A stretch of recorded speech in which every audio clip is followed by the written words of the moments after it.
Chers élèves, bonjour. Eh bien, je vous propose de commencer cette journée par une petite dictée. Alors, le principe va être simple. Je vais dicter une phrase. J'essaye de vous laisser le temps de l'écrire. Et puis ensuite, je l'écrirai moi aussi sur l'écran et nous réfléchirons ensemble aux difficultés qu'elle pouvait présenter. Je commence d'abord par vous lire le texte. Le perroquet s'appelait Loulou. Son corps était vert, le bout de ses ailes rose, son front bleu et sa gorge dorée. Mais il avait la fatigante manie de mordre son bâton, s'arracher les plumes, éparpiller ses ordures, répandait l'eau de sa baignoire. Sa maîtresse entreprit de l'instruire. Bientôt il répéta « Charmant garçon !» Il était placé auprès de la porte, et plusieurs s'étonnaient qu'il ne réponde pas au nom de Jacot, puisque tous les perroquets portent ce nom. On le comparait à une dinde, à une bûche, autant de coups de poignard pour sa maîtresse. Étrange obstination de Loulou, ne parlant plus du moment qu'on le regardait. Néanmoins, il cherchait la compagnie.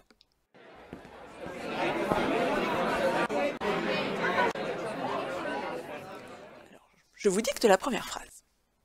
Le perroquet s'appelait Loulou. Le perroquet s'appelait Loulou.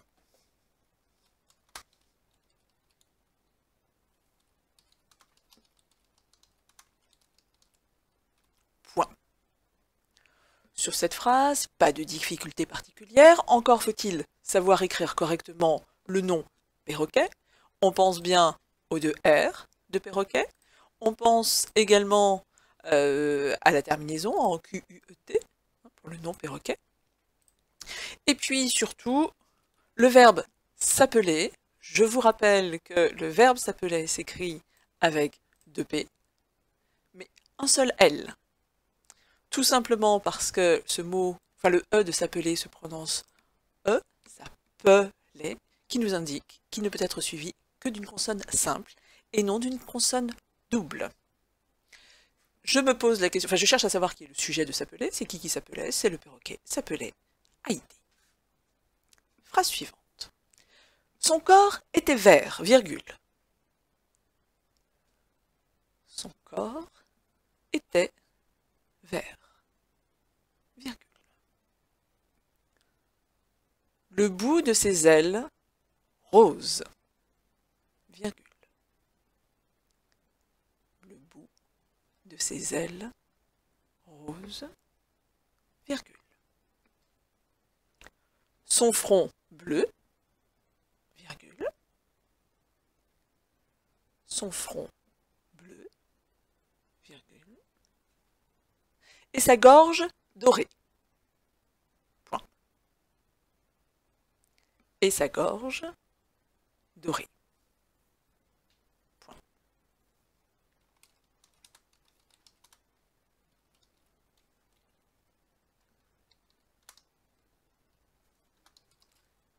Son corps était vert. Pas de difficulté.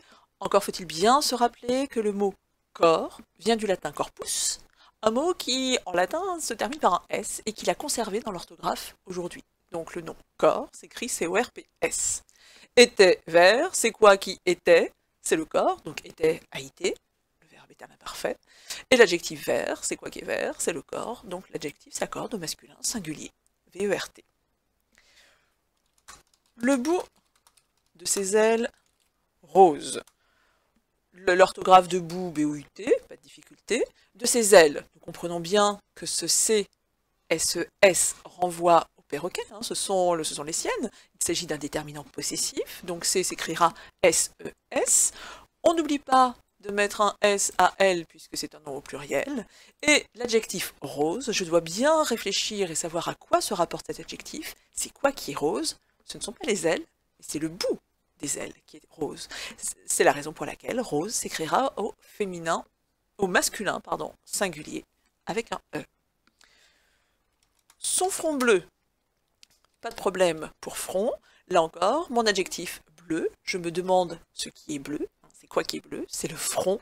Je l'accorde avec front, masculin singulier, B-L-E-U. Et sa gorge dorée, dernier adjectif, doré, c'est quoi qui est doré? C'est la gorge, nom féminin singulier. Doré s'accordera lui aussi au féminin singulier. Phrase suivante. Mais il avait la fatigante manie de mordre son bâton. Virgule. Mais il avait la fatigante manie de mordre son bâton. Virgule.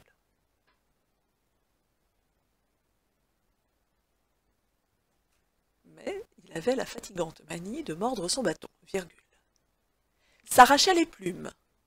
Virgule. S'arrachait les plumes. Virgule.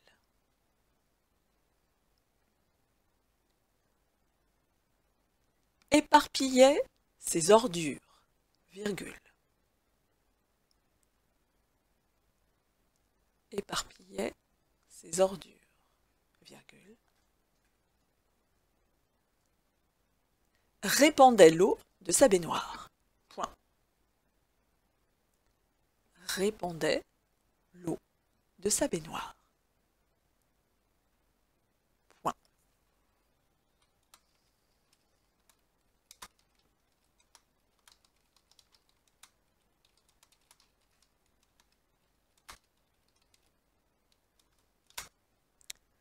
Mais il avait la fatigante manie de mordre son bâton.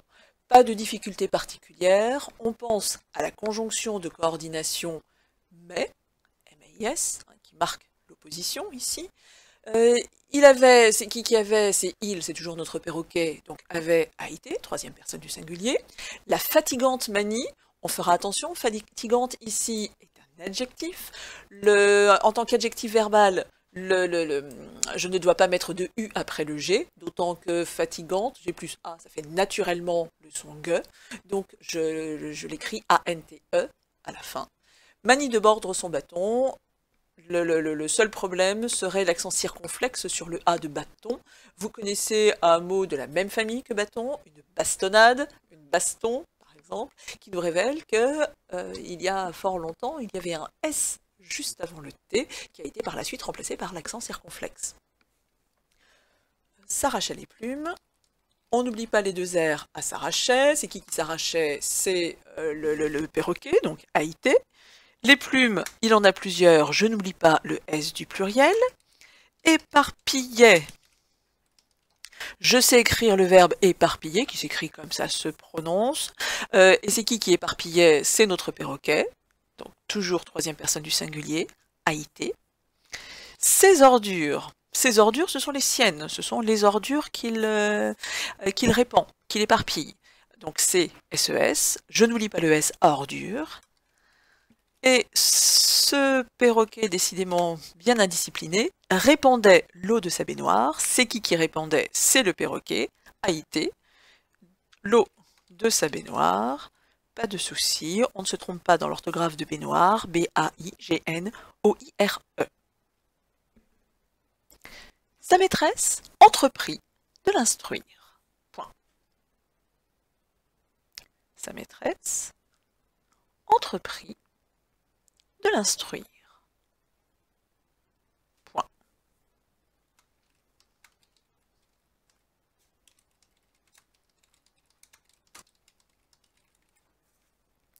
Sa maîtresse, c'est la sienne, sa, S-A. Maîtresse, je n'oublie pas l'accent circonflexe, quoi qu'il soit devenu facultatif depuis la réforme de l'orthographe de 1992, donc je ne suis plus tenue de mettre un accent circonflexe sur le i de maîtresse. Les deux orthographes sont possibles, on ne pourrait pas vous compter de faute si vous mettiez un accent circonflexe au i de maîtresse. Entrepris de l'instruire, c'est qui entreprit de l'instruire? C'est sa maîtresse, une troisième personne du singulier. Entrepris est un verbe au passé simple, je l'accorde en conséquence IT à la fin du entrepris. De l'instruire, le verbe instruire est un verbe à l'infinitif, infinitif qui se termine par U-I-R-E. Je poursuis. Bientôt il répéta. Deux points. Bientôt il répéta. Deux points. Ouvrez les guillemets. Charmant garçon! Point d'exclamation, fermez les guillemets. Charmant garçon! Point d'exclamation. Bientôt il répéta, deux points, ouvrez les guillemets. Charmant garçon! Point d'exclamation, fermez les guillemets. Pas de difficulté, si ce n'est dans l'orthographe de bientôt. On se souvient que bientôt prend un accent, enfin, le EO de bientôt prend un accent circonflexe. Il répéta, mon verbe est conjugué au passé simple. C'est qui répéta? C'est il étant toujours mon perroquet. Troisième personne du singulier. Attention, pour les verbes du premier groupe, conjugués à la troisième personne du singulier, il n'y a jamais de T. Il répéta s'écrit tout simplement A. La terminaison AT n'existe pas. 2 points. Charmant garçon, je sais que l'adjectif charmant a pour féminin charmante, c'est donc un adjectif qui se termine par un T. Garçon, je n'oublie pas l'acédie, sans quoi ce serait un charmant gars con, ce qui serait totalement le contraire de ce que voudrait dire notre texte. Poursuivons. Il était placé auprès de la porte, virgule. Il était placé auprès de la porte, virgule. Il était placé auprès de la porte, virgule, et plusieurs s'étonnaient,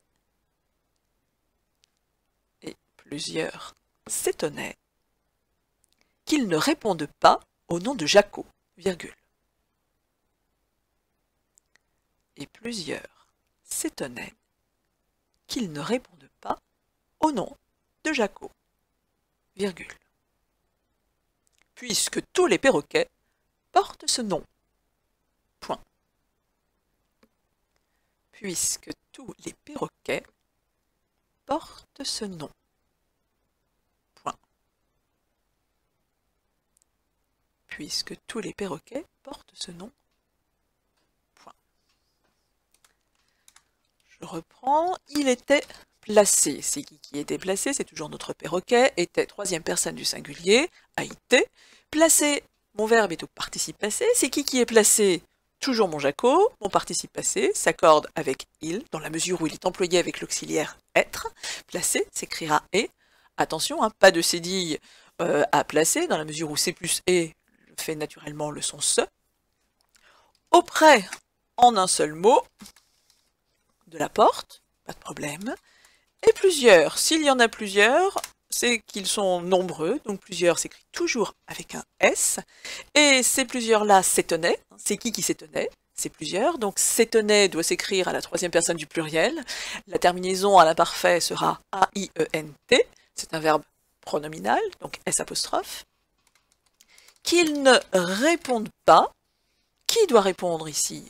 Il, et qui est il? Jaco, troisième personne du singulier, ici le verbe est conjugué au subjonctif, d'où cette terminaison répondent, je l'écris simplement avec un E, qu'ils ne répondent pas au nom de Jaco, nom, attention, hein, ne vous méprenez pas, c'est bien le nom N-O-M, celui qui permet de nommer, et Jaco, si vous vous êtes trompé sur l'orthographe de Jaco, ce n'est pas grave, c'est un nom propre, et je ne vous l'avais pas signalé auparavant. Puisque tous les perroquets portent ce nom, puisque, en un seul mot, tous les perroquets, mon tout ici est un déterminant indéfini, il est suivi de l'article défini les, ce qui m'indique que mon tout doit obligatoirement s'écrire avec un S. Lorsqu'un tout est suivi d'un autre déterminant pluriel, il y a de fortes chances pour qu'il se soit un déterminant. Donc mon tout doit s'accorder. Tout T-O-U-S, tous les perroquets, eh bien, je n'oublie pas le S à perroquet, ici, ils sont plusieurs. Et c'est qui porte ce nom? Ce sont tous les perroquets. Troisième personne du pluriel, mon verbe doit s'écrire ENT à la fin.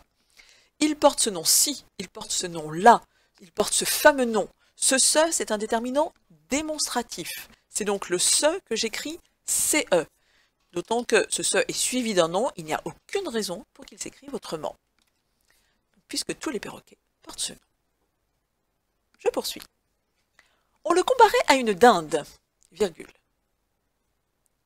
On le comparait à une dinde, virgule. On le comparait à une dinde, virgule, à une bûche, 2 points. On le comparait à une dinde, virgule, à une bûche, 2 points. Autant de coups de poignard pour sa maîtresse, point d'exclamation. Autant de coups de poignard pour sa maîtresse, Point d'exclamation.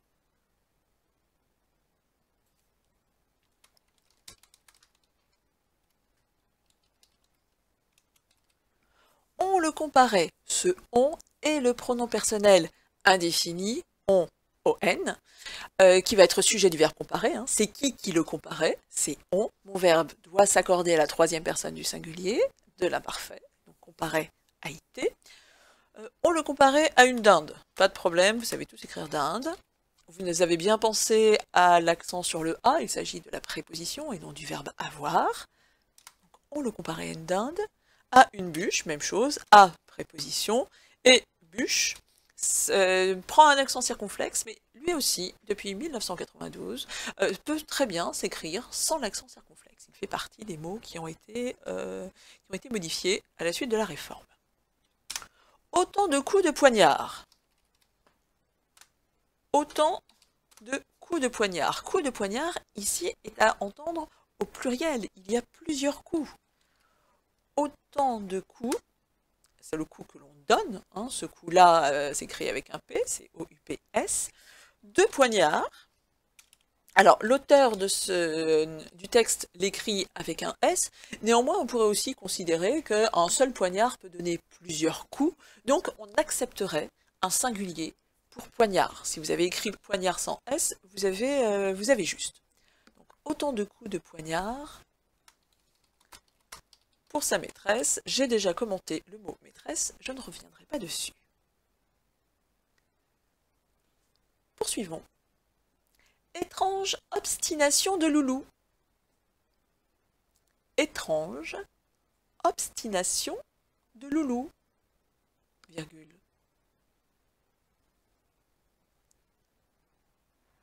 Ne parlant plus du moment qu'on le regardait, point d'exclamation. Ne parlant plus du moment qu'on le regardait. Point d'exclamation. Étrange obstination de Loulou, ne parlant plus du moment qu'on le regardait. Pas de difficulté particulière. Étrange obstination, attention à l'orthographe de ce mot, obstination, hein, être obstiné. De Loulou, chose, ce n'est pas compliqué. Ne parlons plus, ne parlant ici, c'est le participe présent du verbe parler, donc parlant ANT. Ne parlons plus du moment qu'on le regardait. Le on, c'est mon pronom personnel indéfini, que j'ai déjà rencontré tout à l'heure, donc on, on, qu'on le regardait. C'est qui regardait? C'est on, donc regardait, troisième personne du singulier, à l'imparfait, a été. Néanmoins, virgule, il cherchait la compagnie. Néanmoins, virgule, il cherchait la compagnie. Point final. Néanmoins, virgule, il cherchait la compagnie. L'adverbe de liaison néanmoins peut parfois vous poser souci. Attention, c'est en un seul mot. Néanmoins, N-E-A-N-M-O-I-N-S. Il cherchait, c'est qui cherchait? C'est toujours Loulou. Cherchait a été, troisième personne du singulier de l'imparfait. Et la compagnie, c'est un mot que vous savez écrire également. Ce devrait être relativement simple. Ce texte est un extrait de Un cœur simple, qui est une nouvelle de Gustave Flaubert. Eh bien, j'espère que tout s'est bien passé, que vous n'avez pas fait trop de fautes et que l'exercice vous a plu.